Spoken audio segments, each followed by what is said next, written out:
ఏమైందయ్యా? ఏంటయ్యా?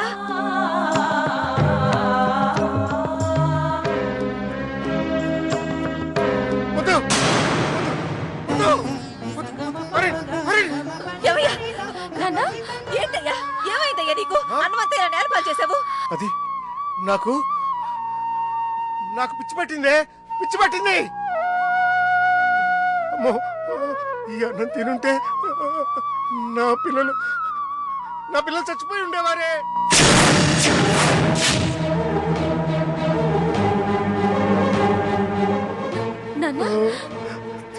చచ్చిపోతారా? ప్రతిరోజు తెల్లవారితే రోజు ఎలా గడుస్తుందా అని దిగులు పుడుతోంది. చీకటి పడుతుంటే ఎప్పుడు మళ్ళీ తెల్లవారుతుందా అని భయం వేస్తుంది. నేను పాపాత్ముణ్ణి. అమ్మా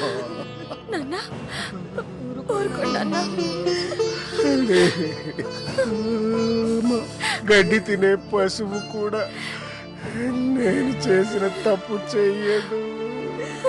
నన్ను క్షమించండి అమ్మా. రాజీ, నన్ను క్షమించండి. అయితేంది కరెక్ట్ టైంకి స్కూల్ వదిలేని. అన్నిటికీ కరెక్ట్ టైం ఫిక్స్ చేసుకుంటే కావాలనుకున్నవి కొన్నింటిని మిస్ అయిపోతాను టీచర్. సీరియస్ గా చూస్తున్నారని టీచర్ మిస్అండర్స్టాండ్ చేసుకున్నారా? కొంచెం త్వరగా వదిలేస్తే ఆటలాడుకోవచ్చు, మజా చేసుకోవచ్చు. అదే చిన్నపిల్లలు కదా అని. టీచర్, చదువు ఎప్పుడూ ఉంటుంది. మజా చేసుకోవలసింది వయసున్నప్పుడే కదా. కొన్ని విషయాలు కొందరి చేత చెప్పించుకోనక్కర్లేదు. టీచర్ని కదా, అర్థం చేసుకోగలను.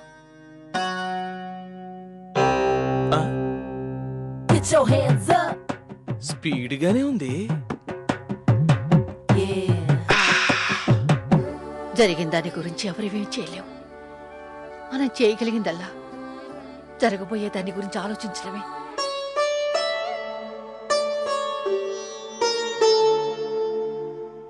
ఇన్ని సంవత్సరాలు నేను పడ్డ శ్రమ వృధా అవడానికి వీల్లేదు.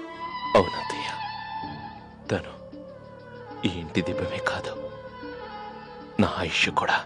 భవానీ అమ్మ చెప్పినట్టుగా నువ్వు మరో పెళ్లి చేసుకోవాలి.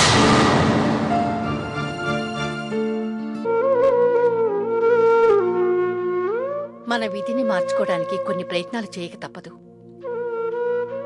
పూజ చేయకుండా ఫలితం రాదు, ప్రయత్నాలు చేయకుండా ఫలం దక్కదు. ఏంటి బాబు ఇలా వచ్చారు?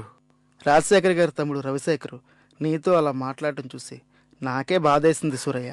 ఏం చేస్తాం బాబు, మా కర్మకి ఏ రోజైనా ఏమైనా ఎవరేమన్నా కూడా పడాల్సి వస్తుంది. నువ్వెన్ని బాధల్లో ఉన్నావో నాకు తెలుసు.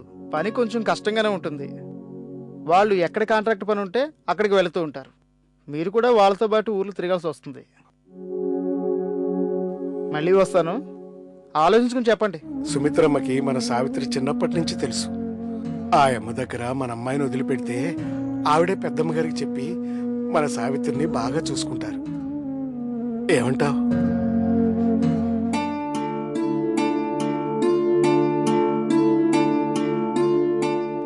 అంతకు మించి వేరే మార్గం కూడా కనిపించట్లేదయ్యా.